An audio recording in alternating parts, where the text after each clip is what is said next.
Presentation का topic है, जिस टॉपिक पे हम चर्चा करने वाले हैं वो है नेशनल इंटीग्रेशन, राष्ट्रीय एकता। और राष्ट्रीय एकता से हम भली भांति परिचित हैं। राष्ट्रीय मतलब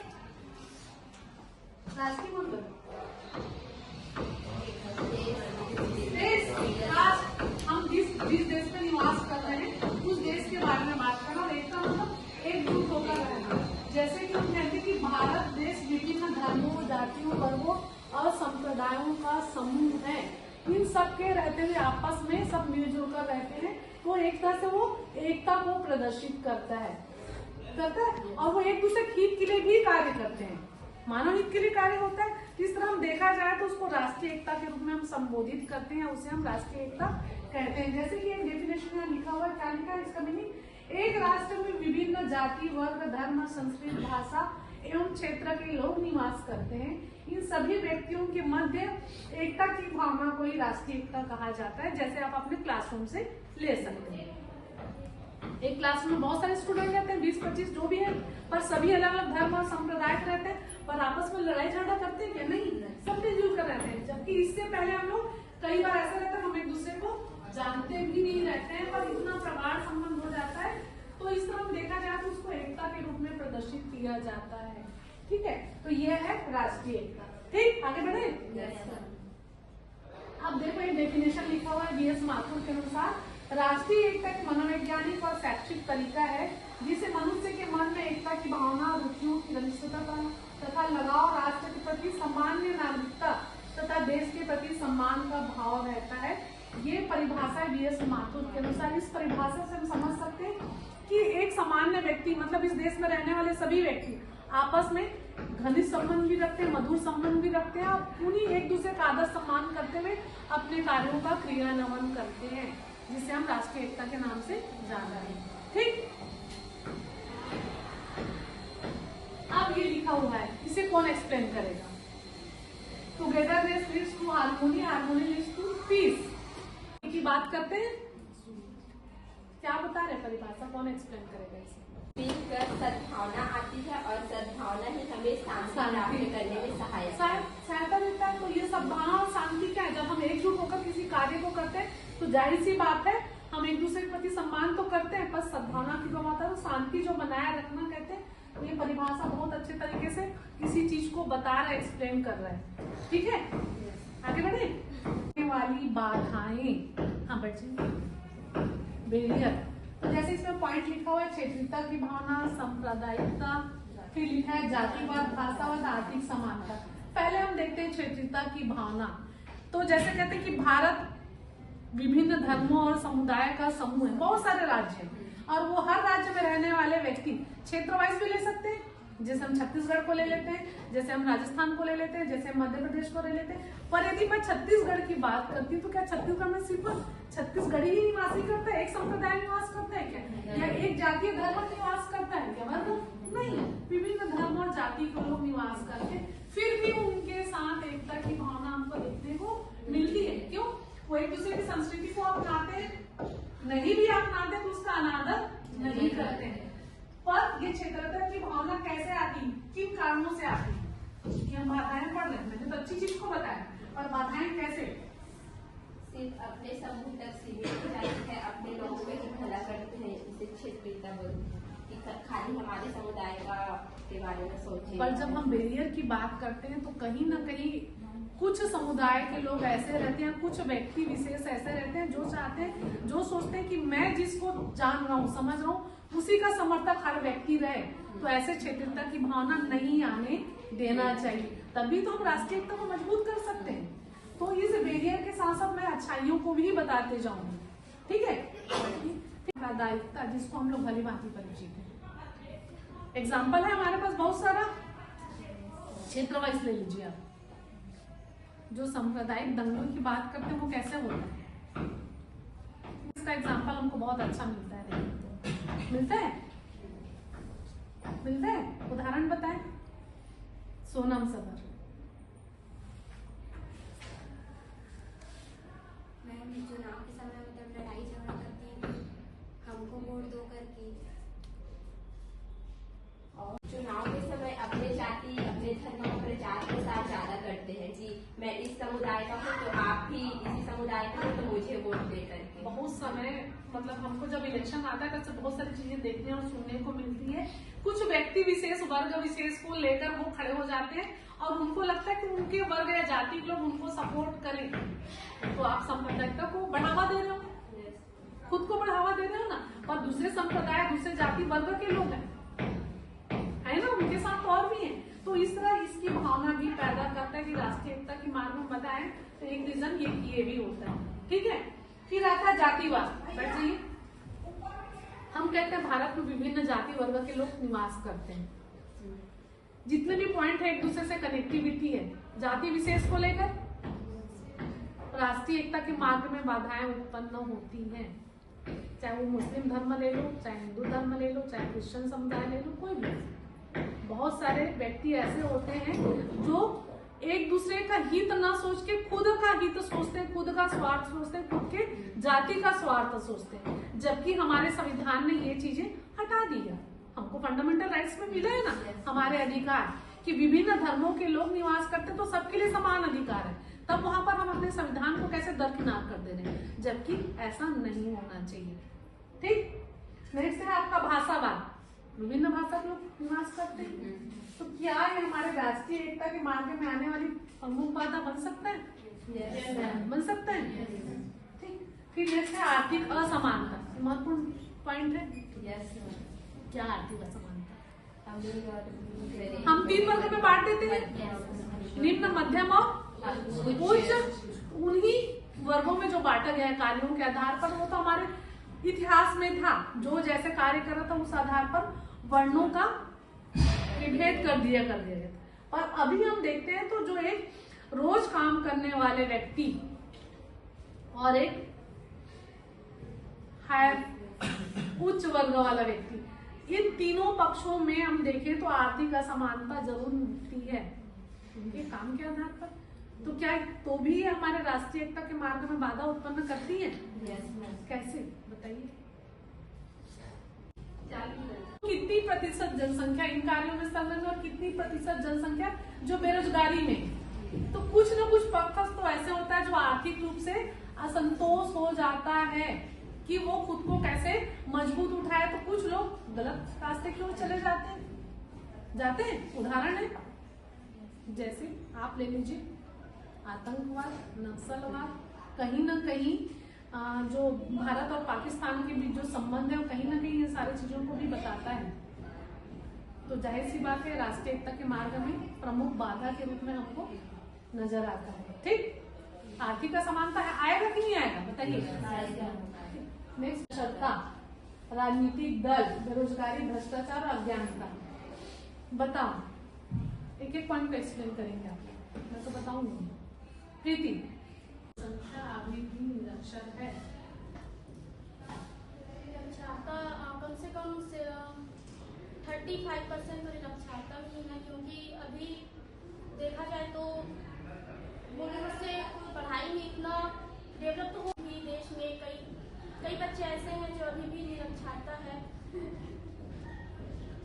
जितना भी, और यदि 25 से 30% निरक्षर है तो जितने निरक्षर हैं, तो जैसे भारत देश विविधताओं का देश है कहा जाता है, तो इन विविधताओं के चलते उनको विविध प्रकार के ज्ञान की जानकारी उनको प्राप्त नहीं हो पाती। इसके वजह से भी वो हमारे मार्ग में आने वाली बाधाओं के रूप में हम उसको पढ़ सकते हैं।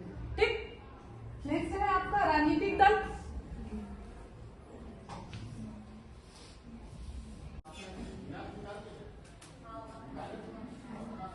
चुनाव के दर से जो भी खड़े होते हैं वोट्स के लिए, वो अपना जो भी प्रचार प्रसार करते हैं। पर जो चुनाव की बात करें तो वो चुनाव मतलब जनता के लिए है ना, जनता के हित के लिए है, राज्य के लिए और राष्ट्र के लिए है, सर्वोपरि स्थान रखता है।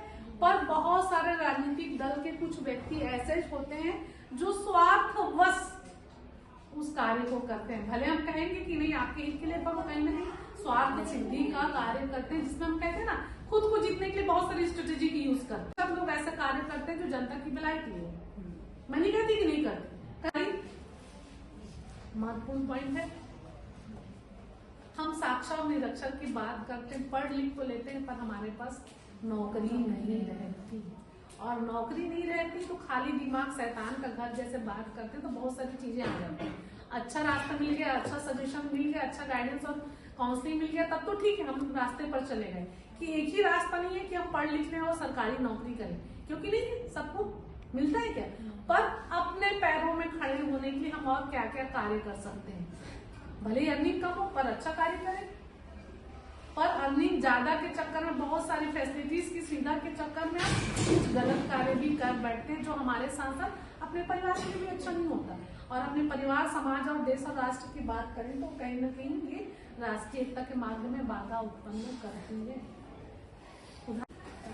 जैसे शिक्षित होते हुए कई युवाओं को सरकारी जॉब तो नहीं मिलती, तो वो सोचते हैं कि हमने इतना क्वालिफिकेशन है हमारे अंदर, लेकिन हमको दे नहीं रहे, इसी मतलब सरकार के प्रति भी उनका गुस्सा निकल जाता है, जिससे तोड़ फोड़ कर देते हैं और बाद में वही हानिकारक तत्व के रूप में समाज में उभर के आते हैं, जो समाज का अहित करते हैं, जिससे राष्ट्रीय एकता में बाधा होती है। बहुत बढ़िया कहा कि आज का जो समय कहना कि युवा और बेरोजगारी दोनों जुड़ा हुआ है, और बहुत अच्छा उदाहरण दिया कि बहुत सारे असामाजिक तत्वों में लिप्त हो जाते हैं, तो जाहिर सी बात है हमारी एकता में बाधा उत्पन्न करते हैं।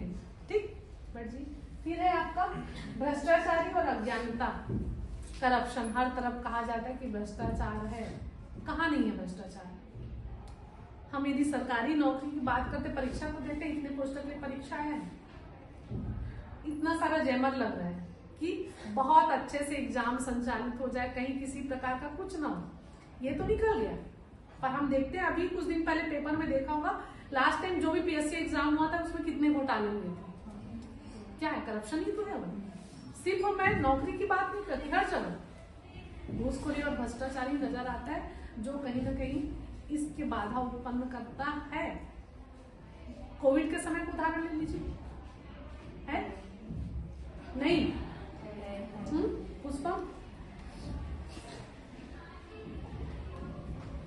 भ्रष्टाचार क्या है? वहां पर कुछ नहीं, करेंसी नोट का पिक्चर है जो अच्छा से नहीं दिख रहा होगा, इसी को देखकर आप बता।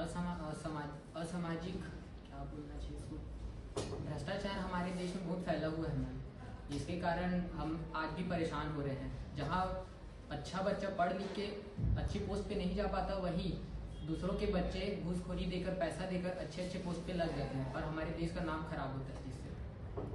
इसको भी हम देखा जाए तो कह सकते हैं भ्रष्टाचार एक नासूर के रूप में उभर के आ रहा है, या देखने को मिलता है हर क्षेत्र में। लो जैसे आपने जॉब की बात की, पर और भी क्षेत्र है जहाँ पर इस प्रकार के कार्य होता है। असामाजिक तत्व ही नहीं,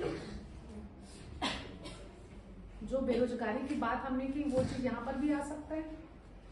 आप मार्केट एरिया ले लो, ठीक है, जॉब एरिया ले लो, प्लस वर्किंग पैलेस भी ले सकते हैं आप, वर्किंग स्थान भी ले सकते हैं। इन सब सारे जगहों में भी यदि भ्रष्टाचार है, तो कहां पर कौन सा चीज ऐसा है जो भ्रष्टाचार से लिप्त नहीं है? पर इनको यदि हटाया जाए तो जाहिर सी बात है, आज हम कहते हैं कि भारत देश राष्ट्रीय एकता को मजबूत बताता है, हर देश में इसका उदाहरण दिया जाता है। पर यदि भ्रष्टाचार, कालाबाजारी, घूसखोरी या बेरोजगारी ये सब हट जाए तो कहीं ना कहीं इसको हम सुदृढ़ करने में और सबसे आगे निकल सकते हैं। ठीक है, फिर आता है भारतीय संस्कृति के प्रति उदासीनता और अज्ञानता। अज्ञानता बस जानबूझ के भी होता है, पर अज्ञानता उसको डाल दिया गया। बैठे नीलम, देश में कई लोग हैं जिस मतलब जैसे कुछ कारणवश कई लोग जानकारी जैसे हम लोग को चीज का मिलता है और उससे ज्ञान प्राप्त करते हैं। कई लोग ऐसे हैं जिनको कुछ भी नॉलेज नहीं रहता है देश के प्रति। क्या महत्व है?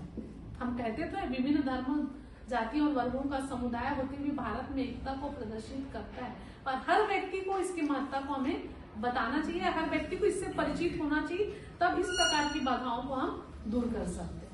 ठीक, फिर आता है राष्ट्रीय एकता में उत्पन्न होने वाली बाधाओं को दूर करने के उपाय।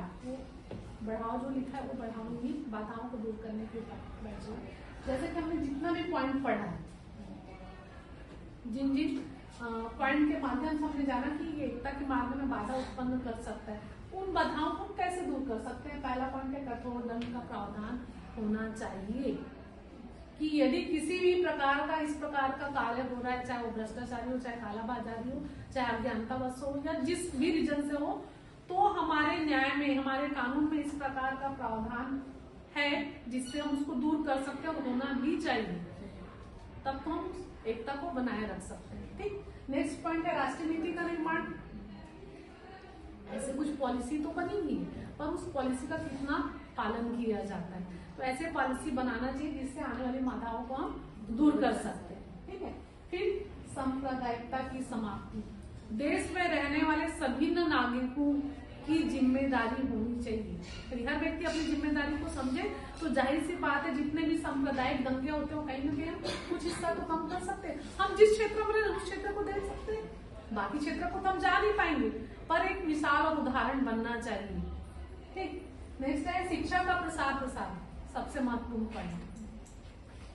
क्योंकि आप लोग टीचर ट्रेनिंग ले रहे हैं तो जाहिर सी बात है शिक्षा का प्रचार और प्रसार कैसे और कहाँ और किस प्रकार से होना चाहिए। रत्नेश मैम, राष्ट्रीय एकता में अनेक सी बातें हैं, उसमें शिक्षा बहुत अहम भूमिका निभाता है। हम एक एजुकेटेड पर्सन और एक निरक्षर आदमी के देख सकते हैं डिफरेंस। एक एजुकेटेड पर्सन होता है, उस पर हमारे समाज के बारे में, हमारे मूल्य के बारे में, हमारी संस्कृति के बारे में पूर्ण जानकारी होती है, जिससे वह सबको साथ लेके चलने में विश्वास रखता है। और एक निरक्षर आदमी हमारी संस्कृति को ना अपनाकर वेस्टर्न या फिर दूसरे देश की संस्कृति को अपनाता है, जिससे वे अपनापन भी खोने लगता है हमारी संस्कृति और हमारी एकता से। शिक्षा ही एक ऐसा सशक्त माध्यम है जो हर क्षेत्र में आने वाली विभिन्न बाधाओं को दूर कर सकता है। चाहे वो निरक्षर की बात करें, जो हर क्षेत्र में रास्ता बताता है। इतिहास को देखें, जाति प्रथा का, सती प्रथा का हुआ, समाज में बहुत सारी कुरीतियां थी, पर उन कुरीतियों को हम दूर करते चले गए। समाज के किसी न किसी व्यक्ति ने इसका पहल किया कि वो अपने लिए नहीं किया, बल्कि समाज में रहने वाले सभी संप्रदाय और लोगों के लिए किया। वो क्या था? शिक्षा ही था। तो इस तरह हम अपने राष्ट्रीय एकता को और सुदृढ़ बना सकते हैं शिक्षा का प्रचार प्रसार करके। ठीक, बैठिए।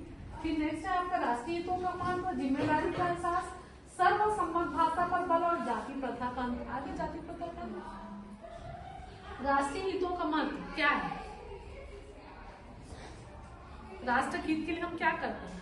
हर व्यक्ति को हम कहते हैं कि देश प्रेम होना चाहिए, राष्ट्र प्रेम होना चाहिए। इतना नहीं तो कम से कम हमारे देश के जितने भी प्रतीक चिन्ह हैं उनको तो हम सम्मान करें। सिर्फ वो 2-3 दिन ही क्यों कि 15 अगस्त, 26 जनवरी, गांधी जयंती या संविधान दिवस, उन्हीं दिवस पर ही क्यों दिवस मनाया जाए और उन्हीं दिवस पर ही हम क्यों याद करें, बल्कि विभिन्न समय समय पर हम इस प्रकार की जानकारी बच्चों को दे, लोगों को दे, ताकि वो राष्ट्र हित के लिए काम कर सके। ठीक, फिर है जिम्मेदारी का एहसास। हर नागरिक को अपने जिम्मेदारी का एहसास होना चाहिए। जैसे कि हम क्लास में कहते हैं कि आपकी ड्यूटीज क्या है। हमारे संविधान ने हमको फंडामेंटल राइट्स और ड्यूटी दी है, पर हमारे घर परिवार से हम चालू करते हैं। जैसे मैं अधिकतर कहती हूँ, आप यदि क्लास से बाहर निकल रहे हो तो लाइट और फैन ऑफ कर दो, यदि कोई नहीं है तो हमारी जिम्मेदारी का एहसास हमें होना चाहिए। यदि आप में है तो जाहिर सी बात है जन प्रसार में भी आप उसको कर सकते हो। ठीक, फिर है आपका सर्वसम्मत भाषा पर बल और जाति प्रथा का अंत। भली भांति परिचित है दोनों चीजों से। भारत विभिन्न धर्मों, वर्गों और संप्रदाय का समूह है, पर बोला जा रहा है सर्वसम्मत भाषा पर बल। हम हिंदी भाषा को क्या भाषा कहते हैं? मातृभाषा कहते हैं। मातृभाषा कहते हैं, राष्ट्रभाषा कहते हैं। तो हिंदी को हम राष्ट्रभाषा कहते हैं, पर चूंकि क्षेत्रीयतावाद भी आता है